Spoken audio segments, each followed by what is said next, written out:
ఉండేటువంటి సాంగ్ మన అజనీష్ లోక్నాథ్ గారి కంపోజిషన్. అండ్ అలాగే సంపత్ నంది గారు మీరే లిరిక్స్ కూడా అందించారు. మల్టీ టాలెంటెడ్ అంటే దానికి నిర్వచనం లాగా ఉన్నారు మా సంపత్ నంది గారు. As a producer, as a director, as a writer, lyric writer two. So super song అండి. ఎస్, వారి ఫీడ్బ్యాక్ ఏంటో విందాము ఒకసారి. అండ్ అలాగే మాటలు. అందరికీ నమస్కారం అండి, మీడియా మిత్రులకి, ఫ్రెండ్స్కి అందరికీ. అండ్ సంపత్ భయ్య లిరిక్స్ అదిరిపోయినాయి, అంటే చాలా ఎమోషనల్గా ఉంది. మీరు ప్రొడక్షన్ చేశారు, డైరెక్షన్ చేశారు, రైటర్గా చేశారు, ఇంకా హీరోగా లేదా ఆర్టిస్ట్గా మాత్రమే బ్యాలెన్స్ ఉంది. అది కూడా త్వరగా చేసేస్తే చూడాలని ఉంది.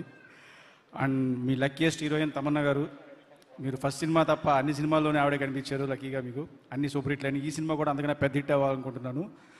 అండ్ శివశక్తి ట్రైలర్ చూసినప్పుడు అండి, నేను విశ్వంబర సినిమాకి సంబంధించి రీసెర్చ్లో అఘోరాలు, అఘోరీలు, నాగసాధువుల గురించి తెలుసుకున్నప్పుడు శివశక్తి గురించి కూడా అంటే చాలా ఇన్ఫర్మేషన్ ఉంటుంది. అది ఎలా ప్రజెంట్ చేస్తారు ఏంటంటే టైంలో ట్రైలర్ చూశాను, సంపత్ గారు చేస్తున్నారని, చాలా బాగుంది.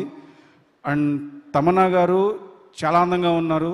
అంటే నేను ఆవిడ ఇప్పుడు మిల్కీ బ్యూటీ అందంగా ఉంటారని ఈ సాంగ్స్ చూసాము, చాలా చూసాము, బట్ ఈ శివశక్తి గెటప్లో కూడా చాలా బాగున్నారు. అండ్ ఆ పర్ఫార్మెన్స్ అయితే ట్రైలర్లో చూసిన డైలాగ్ కానీ చాలా మ్యాసివ్గా ఉంది. Ma'am super, congratulations and wish all the best team. Thank you. And April 17న థియేటర్లన్నీ శివమయం, శివశక్తిమయం అవ్వాలని కోరుకుంటున్నాను. Thank you. వశిష్ఠ గారు, మీకు ఏమైనా భయాలు ఉన్నాయా అండి? ఆ స్టేజ్ ఎక్కితే భయం వేస్తుంది, ఫస్ట్ మిమ్మల్ని చూస్తే భయపడతాను. ఎందుకంటే మేకప్ బాగానే వేసుకొని వచ్చాను కదా నేను. అయినా స్టేజ్ అంటే భయం ఏంటి? బింబిసారా వచ్చేసింది, విశ్వంబర వచ్చేస్తుంది, ఇంకేంటండి భయం? అదే కొంచెం భయం ఉంటుంది కదండి. అంతే, ఇది ఒకటే మీకు ఇంకా లైఫ్లో. ఓకే, థ్యాంక్ యూ అండి. ఆ భయం కూడా పోవాలని మేము మనస్ఫూర్తిగా కోరుకుంటున్నాం. భూతాలన్నా కొంచెం భయం ఉంటుంది. అదే నన్ను చూసి చెప్తున్నారు, అడిగింది మీరే కాబట్టి. ఓకే, దయ్యాలు భూతాలు అనేటువంటి భయం పూర్తిగా మనల్ని ఆవహించేటువంటి రోజు వచ్చేస్తుంది. ఏప్రిల్ 17వ తారీఖున థియేటర్స్కి వెళ్ళి సినిమాని చూసేద్దాము. డెఫినెట్గా. థ్యాంక్ యూ అండి, thank you so much. Thank you.